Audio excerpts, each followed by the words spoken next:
Greetings, this is Christine Van Pelt on Gibson County, Indiana, and we are continuing with Brett Allen Winter's Declaration of 76, United States Constitution, a common lawyer comments, clause by clause.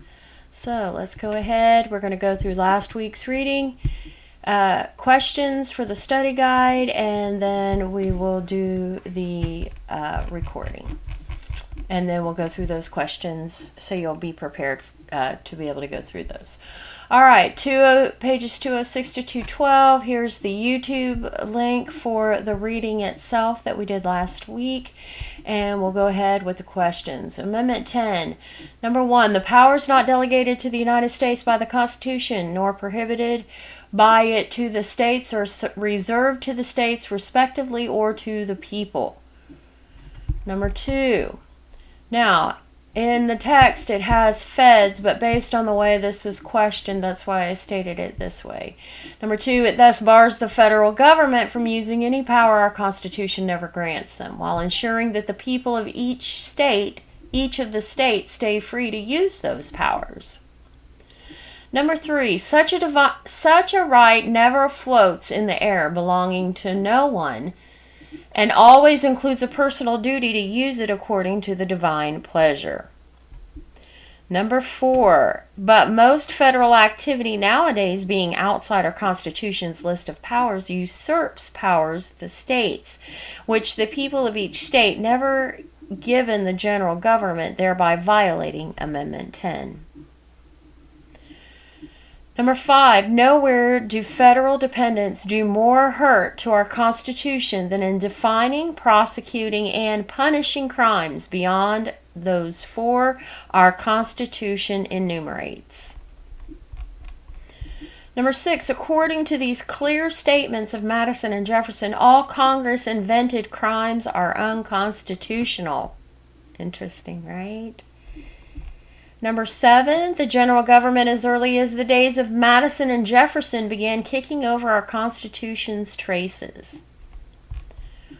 Number 8, to take a single step beyond the boundaries thus specially drawn around the powers of Congress is to take possession of a pardon the typo, but it's boundless field of power, no longer susceptible of any definition. That's by Thomas Jefferson.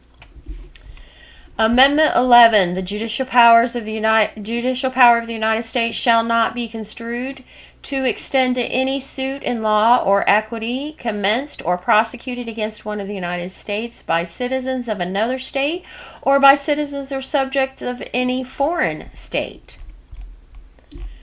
Amendment 12. The electors shall meet in their respective states and vote by ballot for president and vice president.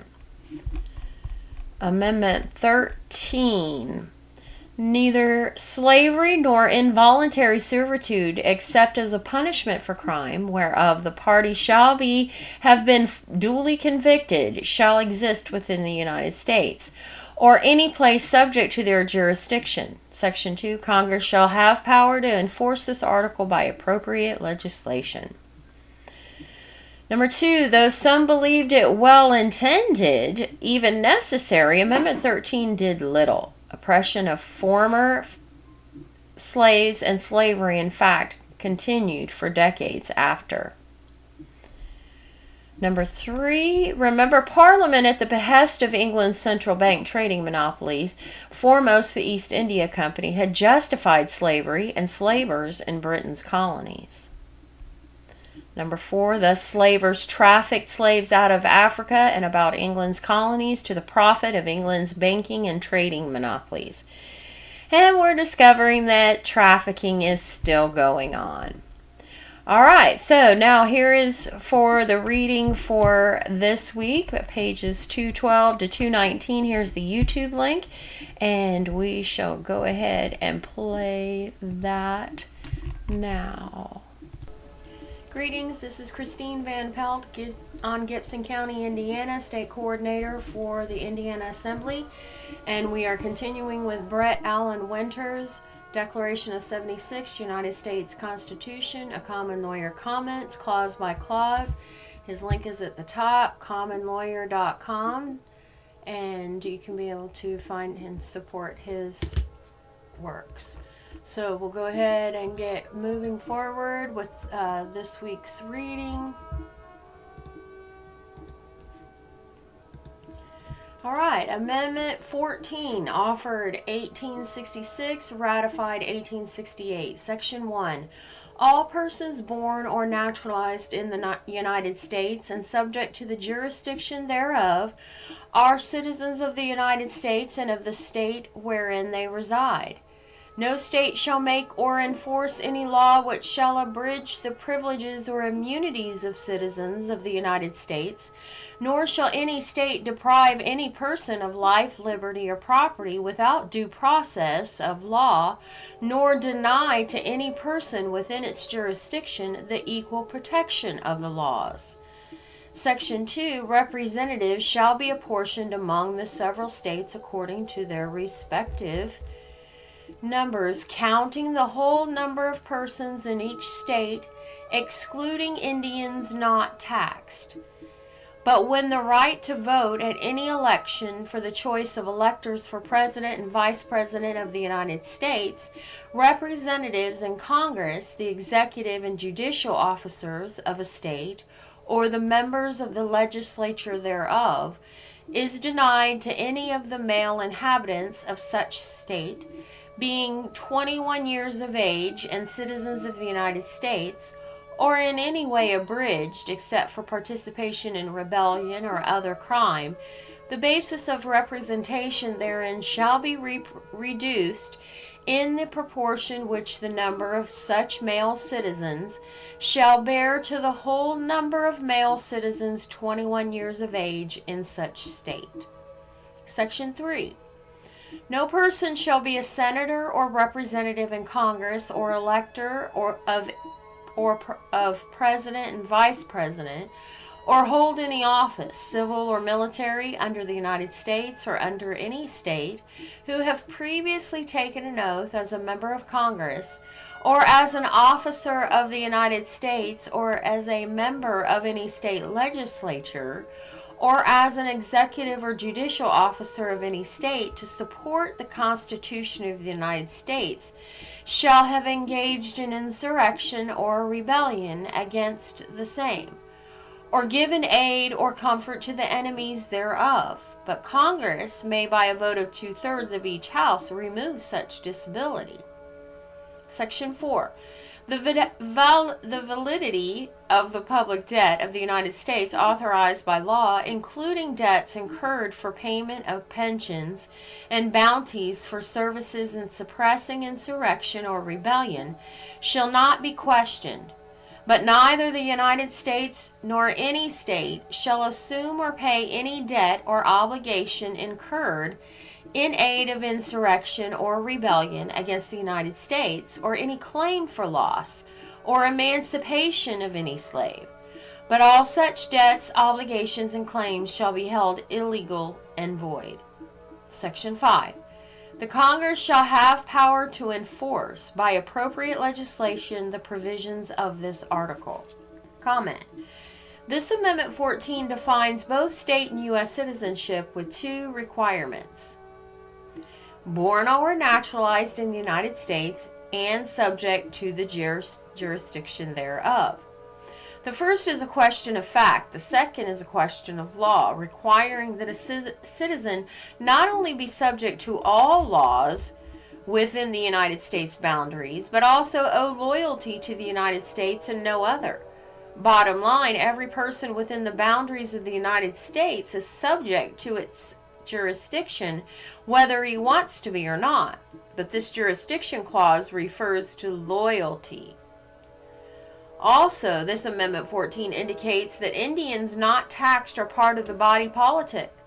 For example, in 1920, Congress, knowing that even though near every American Indian was born in the United States, most were not citizens. Congress therefore said that any American Indian who wanted to become a citizen is now allowed to do so.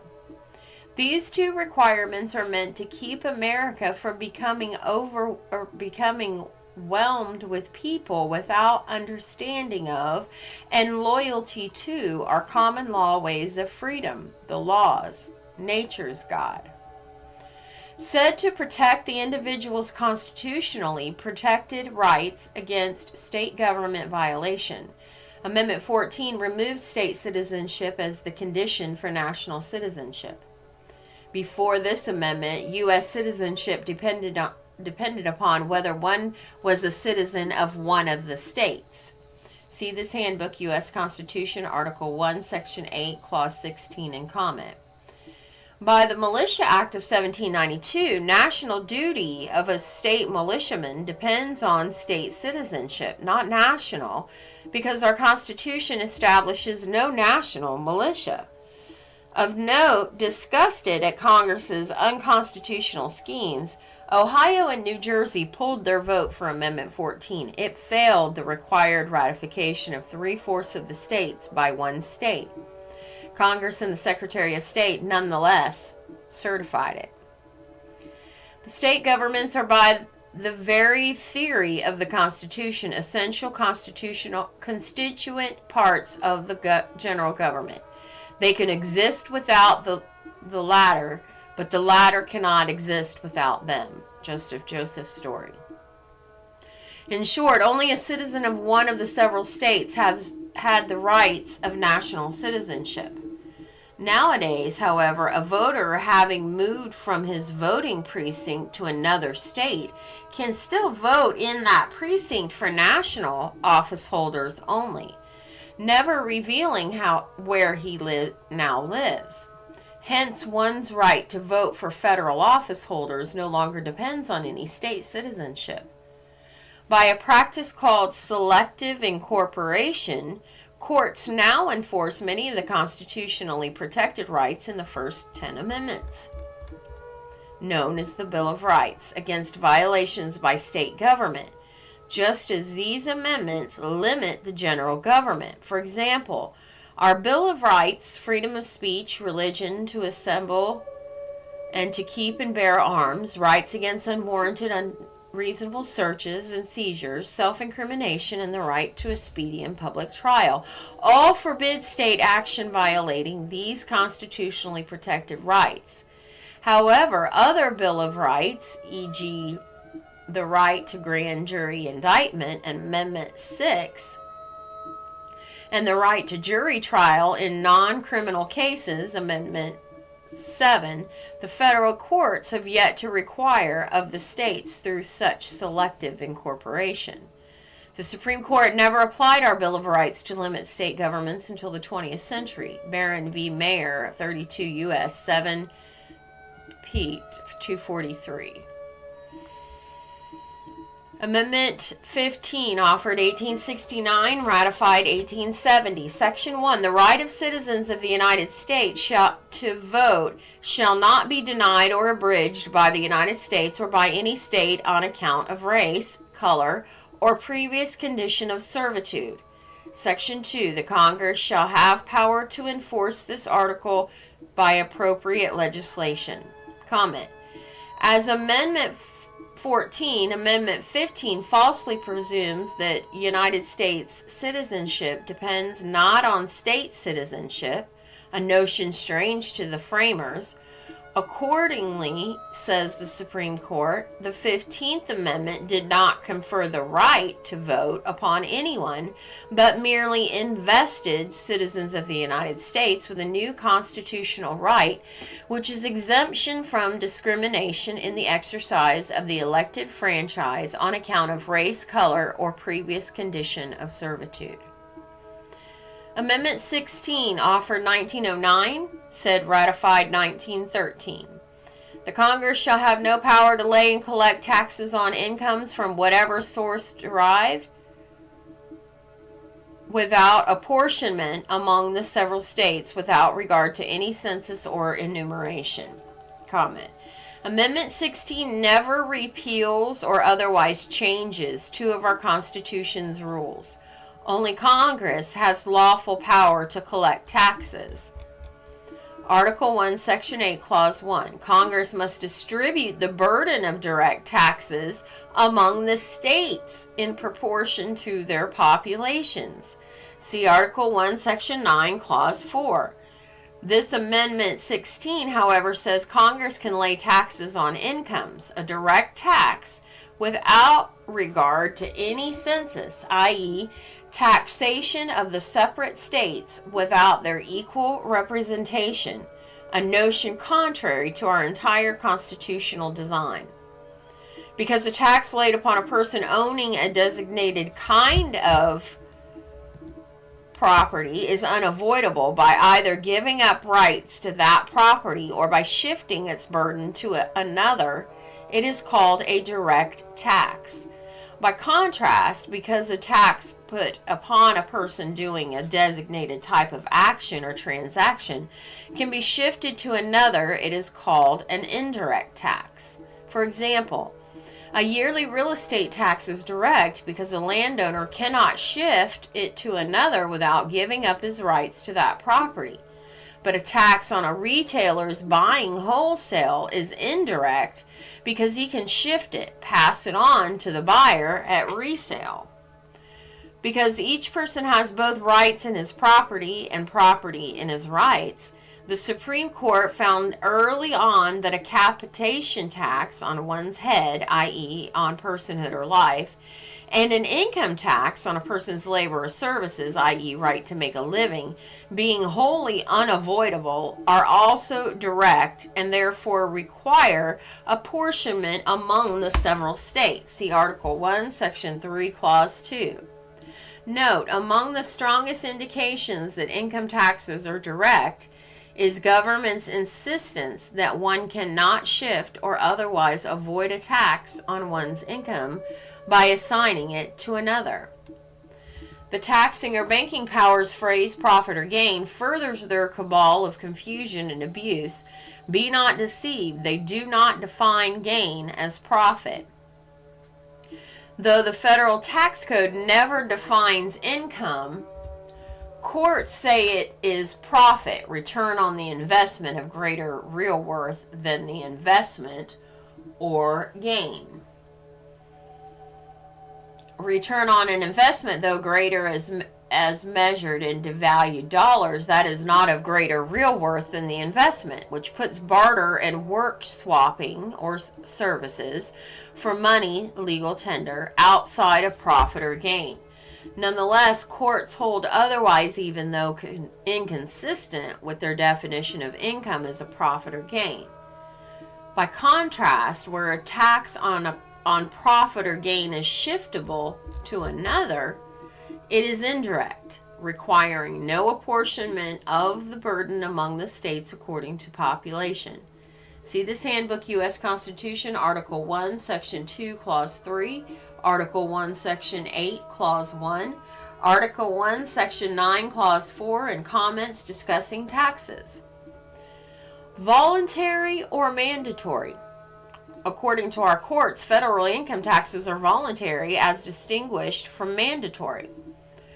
In so holding, our courts distinguish that income tax, voluntary, from excise tax, is mandatory, such as the whiskey and tobacco taxes. On this point, the common sense understanding among taxpayers accords with the common law. Among taxpayers, voluntary means it is one's choice to pay or not pay taxes. Mandatory means one has no choice, pay or be forced to pay, but either way, one must pay. In short, voluntary means you decide, mandatory means another decides for you. The common law agrees. At common law, one's duty can be to choose one's own course of action, exercise discretion, or to obey another's choice for one's actions, no discretion allowed. In any case where a person possesses the discretion to decide between choices, no other can exercise his discretion, choose for him. Though courts have held that income taxes are voluntary, no stable-minded man can say that revenuers accept the court's ruling. Nevertheless, they give lip service to our courts, saying taxpayers have a choice while at the same time swinging a cudgel and brandishing a pistol. Here's your choice, says the Fed. You can pay or refuse to pay. If you refuse, we will throw you in jail and thereby split your family, destroy your business, and end your ability to make a living. Further, if you ever do make any money, we will take it by force. Of course, the revenuers never use this explanation of voluntary in our courts because it grates on judges' ears. Not that judges will do anything to stop revenuers from using force unlawfully. It's just bad politics to make such abuse so obvious. But the revenuers skew their explanation of voluntary even more. We agree with the courts, the revenuers continue, that income taxes are voluntary, just as you must choose whether or not to obey a stop sign. You must also choose whether or not to pay income taxes. Such explanation is, in layman's terms, childish, even laughable. The legal term is frivolous for the following reasons. Voluntary equals choice to pay or not to pay. Respecting taxes, the federal courts distinguish voluntary from mandatory, saying that which is voluntary enjoys unhampered discretion, which our courts call meaningful choice. By contrast, that which is mandatory uses force and threat of force to forbid discretion, rendering choice meaningless. Indeed, to exercise discretion is to say yes or no. Accordingly, a court can rightly compel force that one having discretion to exercise it by choosing one or the other, but it cannot rightly compel him to choose the one the court demands. Bottom line, at common law, any choice made under threat of being thrown in jail or duress makes it mandatory, not voluntary. To sum up, our courts say that the income tax, unlike mandatory excise taxes, is voluntary. Further, say our courts, the income tax is non-exacted excise taxes, such as the tax on whiskey, are exacted. That which is voluntary demands use of one's discretion, choice from an unhampered will. By contrast, that which is mandatory demands you to substitute the choice of another for your own. At its root, mandatory means not subject to your discretion, but subject only to the orders of some regulatory or legislative code. Traffic laws are thus said to be mandatory because they require no discretion, only obedience. Accordingly, disobedience is a crime.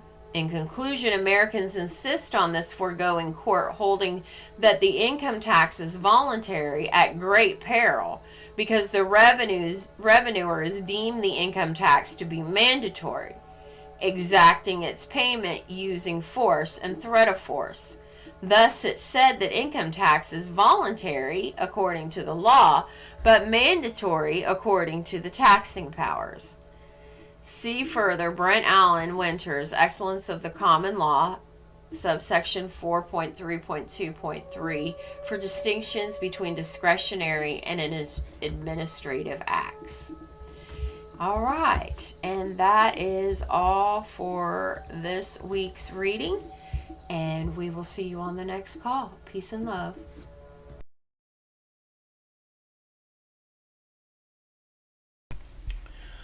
All right, so let's go ahead and we'll run through the questions for next week so that you can be able to have those study guide questions. All right, Amendment 14, Section 1, all persons born or blank in the United States and subject to the jurisdiction thereof are blank of the United States and of the state wherein they reside.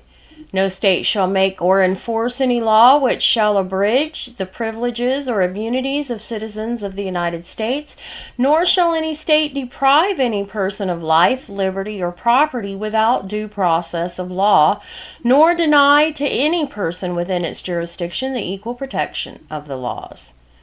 Number 2, Section 2, blank shall be blank among the several states according to their respective numbers, counting the whole number of persons in each state, excluding Indians not taxed. Number 3, Section 3. No person shall be a senator or representative in Congress or elector of president and vice president or hold any office, civil or military, under the United States or under any state, who, having previously taken an oath as a member of Congress or as an officer of the United States, or as a member of any state legislature, or as an executive or judicial officer of any state to support the Constitution of the United States, shall have engaged in blank or blank against the same, or given aid or comfort to the enemies thereof. But Congress may, by a vote of 2/3 or of each house, remove such disability.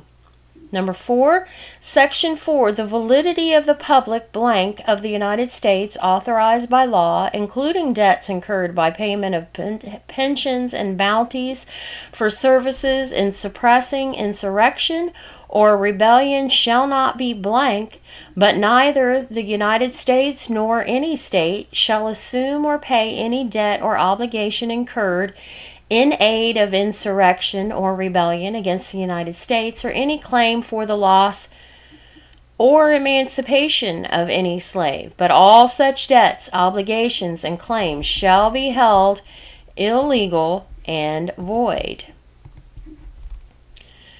Number 5, Section 5. The blank shall have power to blank by appropriate legislation the provisions of this article. Number 6, Amendment 14 removed blank citizenship as the requirement for national blank. Number 7, the state governments are, by the very theory of the Constitution, blank constituent parts of the blank government. Justice Joseph Story. Number 8, in short, only a citizen of one of the several states had the blank of blank citizenship. Number 9, until the blank century, the Supreme Court never applied our Bill of Rights to blank governments. Amendment 15, Section 1. The right of citizens of the United States to vote shall not be blank or abridged by the United States or by any state on account of blank, color, or previous condition of servitude. Section 2. The Congress shall have blank to enforce this article by blank legislation. Amendment 16, Number 1, Section 1. The Congress shall have power to lay and collect blank on blank from whatever source derived, without apportionment among the several states, without regard to any census or enumeration. Number 2, only Congress has blank blank to collect taxes. Number 3, because a tax laid upon a person owning a designated kind of blank cannot be shifted to another, it is called a blank tax.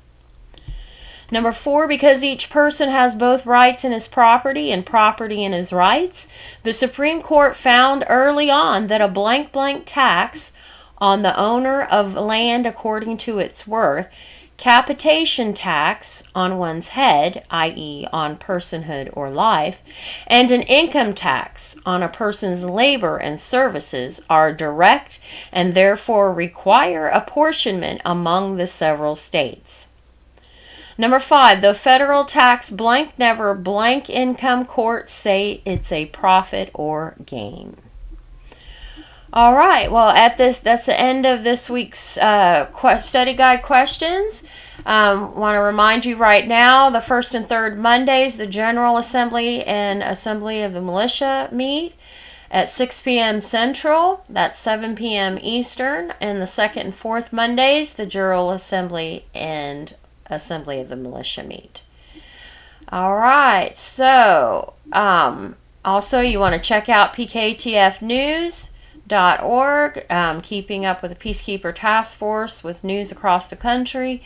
Here are our websites or the social media sites, and you'll want to follow us on free conference call for our calls. And that is all for this week's call.